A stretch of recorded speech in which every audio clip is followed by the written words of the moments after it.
Let's go ahead and get to this next piece, because it directly ties to what I was just previously talking about, which is that immediately after these service members, before we even knew their names, by the time before even the wounded were on their way to Germany to undergo surgery, we saw the media kick itself into the highest gear of fear-mongering and warmongering that I have seen in quite some time.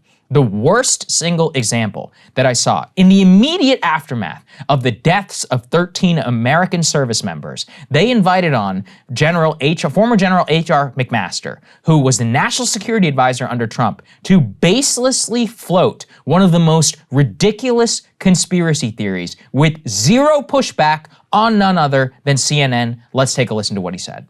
This is what we're facing, and this is what happens when you surrender to jihadist terrorists. And I think, Jim, what's important about this, you may hear this is ISIS-K or whatever, but these terrorist organizations exist in an ecosystem along the Afghanistan-Pakistan border and now all across Afghanistan, in which they share people and resources.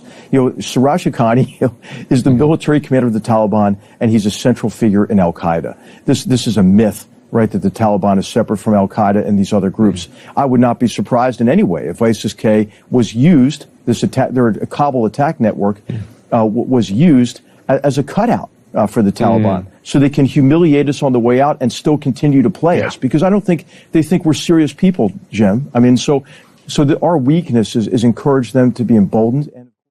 So there's no evidence of that whatsoever. And the CNN guy, all he has to say, Jim Sciutto, is, yeah, okay, here's my, well, actually, so get this. The first person that the Taliban killed whenever they took over the city of Kabul was the ISIS commander who happened to be in prison. You know why? They have been at war in Nangarhar province near the Pakistani border since 2014, whenever they developed, because ISIS and the Taliban have completely different, interpretations, if you will, ideologies, of radical jihadism. I know this because this is what I used to do for a living. And in terms of the declaration of the caliphate internationally, all of that, the abuse of force against their own fellow Muslims, although the Taliban itself have violated that against the Hazaras many times. More what I'm saying, though, is that these groups hate each other. They challenge each other for legitimacy in that region, and there has never been any evidence going all the way back to 2014 they're working together in any way. And yet he is out there saying that, oh, it's possible that it was used as a cutout. You cannot baselessly float conspiracy theories around the killing of 13 American service members right after their deaths so irresponsibly like that. Wildly irresponsible, even if it was plausible, which it's not. Yeah, it's not. Because as you just said, I mean, we actually backed the Taliban in their fight against ISIS. ISIS views the Taliban as basically like a sellout. Taliban, and Al-Qaeda, who he also says that their goals have been to dominate Afghanistan. ISIS and Al-Qaeda have this global jihad philosophy. They are very different groups, and ISIS and the Taliban hate each other. And when I first heard this clip from H.R. McMaster, I only heard it and I didn't see who the reporter was, that it's Jim Sciutto. Okay, so I just assumed like, oh, this is some CNN dummy who doesn't know anything enough to be like, these two groups don't really like each other, right? Jim Sciutto is their senior national security correspondent and has been since 2013. Yeah. Before that, he worked for Obama. If anyone, before that he worked as a government official for Obama.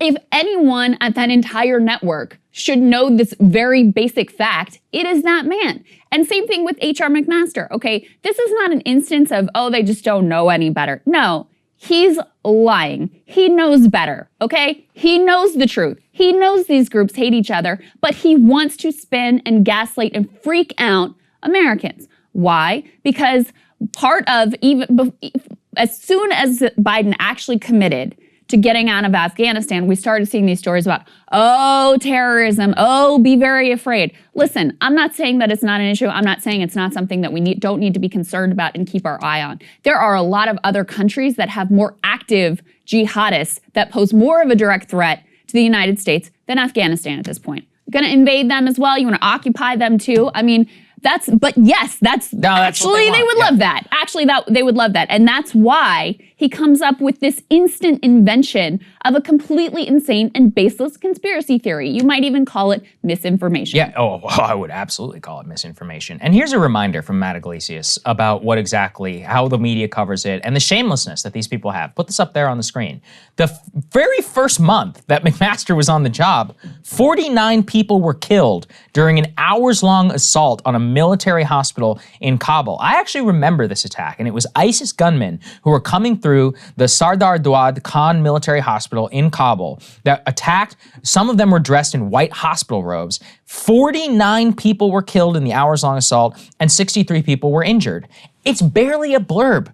At that time, I was actually writing about all this stuff for a living, and it was maddening. I've spoken here publicly. One of the things that turned me against the war so vociferously is having at that time to write obituaries of kids who were not just younger than me, a lot younger than me.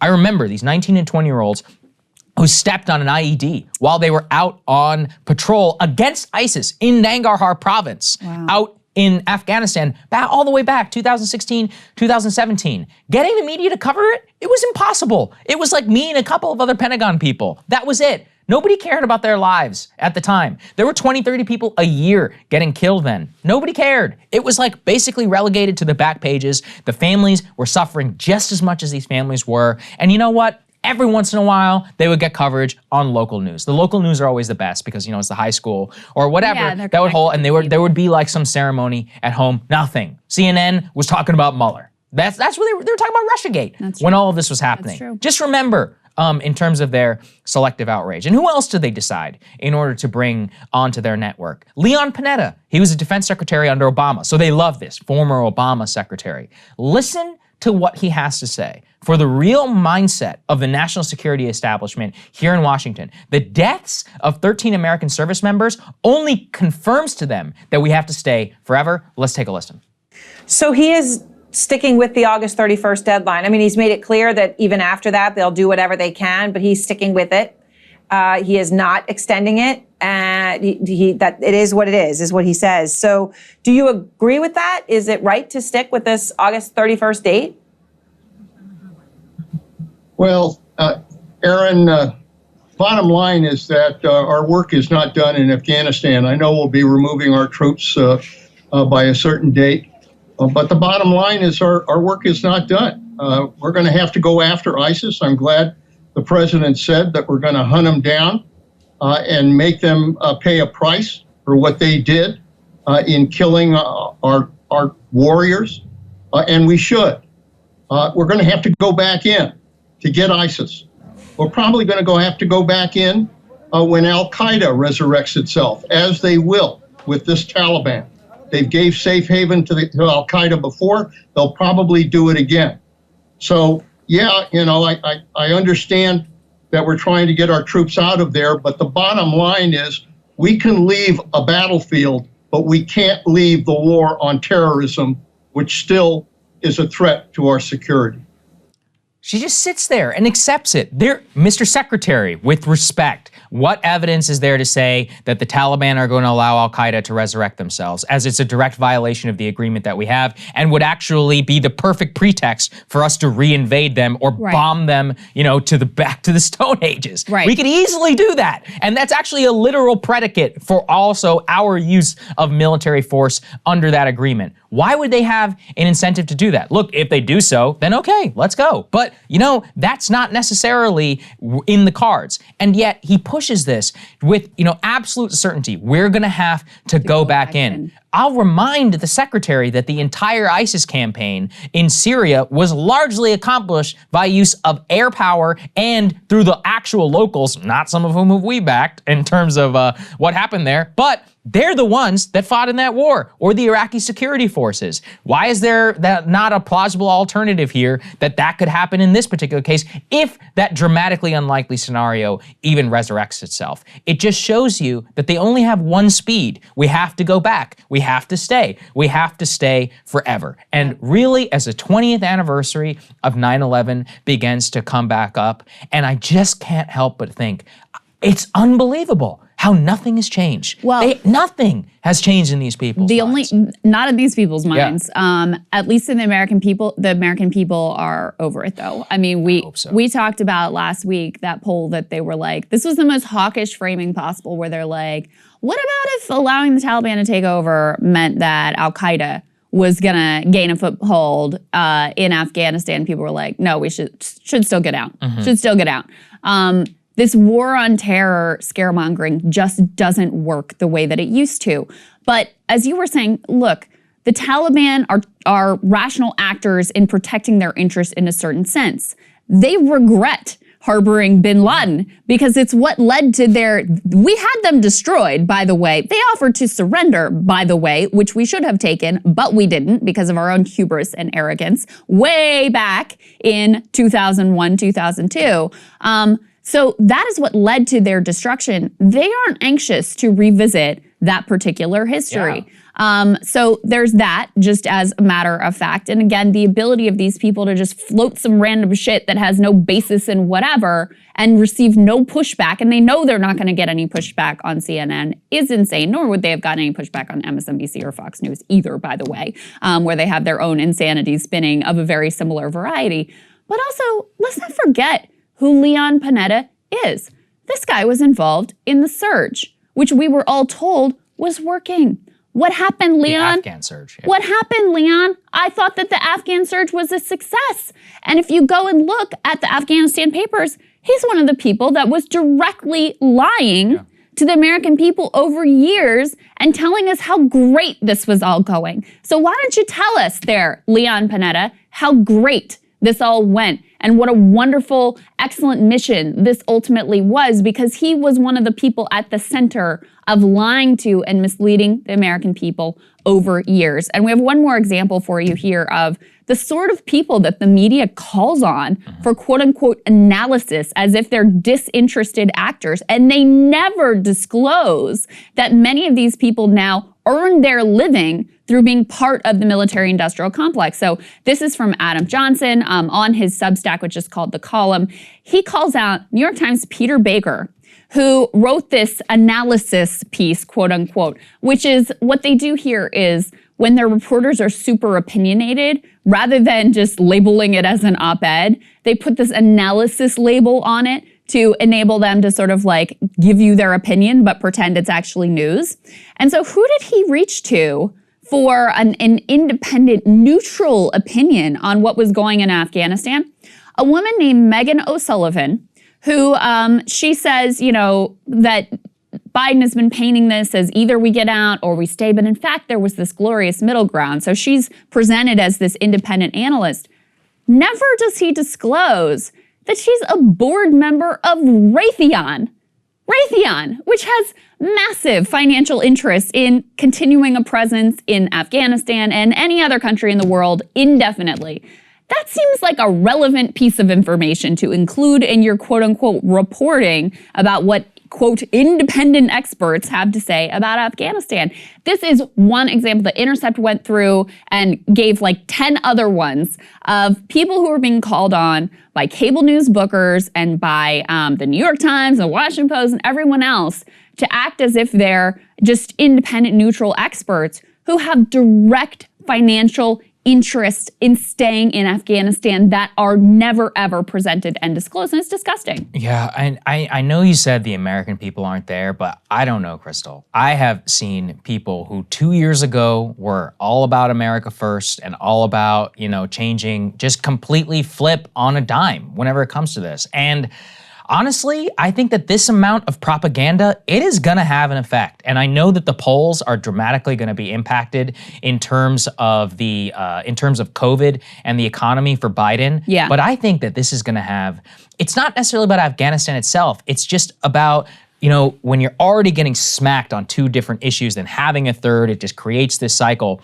And the worst part is that this is going to show Biden that when you, or any president, if you cross these people, they will do everything in order to destroy you. Yeah. That the system is completely architected against you. And so in the future, whenever there's a decision that might come, let's say another Libya decision, that's actually the perfect example, some sort of Libya thing where NATO and the foreign policy hawks want us to go in, The natural inclination of the president, then Obama at the time, was no, I don't want to do this. But you get boxed in and you realize the media is going to make it so that every death, or whatever in Benghazi is on your head. Does Biden have the fortitude to stand up to that? I mean, he did in this case, maybe not the next. And maybe another more craven president comes after that. Oh, would Kamala Harris, Pete Buttigieg. Donald Trump again. Frankly, even many of the Republicans who are seen on the top stage here, they've all turned on a dime. So what does that mean? That means we're screwed. And so watching this has personally been one of the most black-pilling incidents that has happened to me in a really long time in terms of how much the media can move discourse, how much it can move public opinion, and the way that the establishment, even if they are out of touch with the majority of the American people, they can control all of your universe of options so that they always win, no matter which course that you take here. So. Well, there are two different pieces here. There's number one, do the American people still support getting out of Afghanistan? Yeah. And the answer consistently has been yes. The moment that, if Biden were to turn around and be like, we're going back in, people would be like, what? Right. Hell no. That's different from, they try to separate these two things out and say, yes, of course we still want to get out, but the way that Biden did it is so bad. And people have really bought into that. I mean, that's really an overwhelming opinion of we will both acknowledge this has not been great. And Joe Biden, not known for his competence. Throughout his entire career. His press conference was bad. It didn't look good. Press conference was bad, but way beyond a press conference. Right. And this also falls on the military, which had months and months to plan for this and apparently didn't really bother to. But ultimately the buck stops with Biden, and there's no doubt that this has all been extraordinarily chaotic and messy, and I'm sure in the aftermath there will be actual tactical strategic decisions that could have been made that would have led to a better outcome. I don't deny that whatsoever. But I think what the media has been very effective in doing is I do think they have tremendously damaged Biden. I mean, his approval rating has taken a big hit. In part, that is definitely because of the economy and definitely because of COVID, some of which is in his hands, some of which is not in his hands. But there is no doubt this has given him, I think, the aura of incompetence and bumbling is the biggest thing that people take out of this. And frankly, they're not off base from reading that into Biden because, again, let's put his presidency aside, throughout his career and as vice president, he is not known as a organizationally efficient manager and competent executive. That's not his thing, okay? So I don't think it's actually crazy for people to take that away from him. Democrats were already screwed in the midterms. That's just the fact of the matter. They didn't do what it takes to redistrict. That would have given them somewhat of a chance. They would have to buck history, which is against them and against whatever party is in power.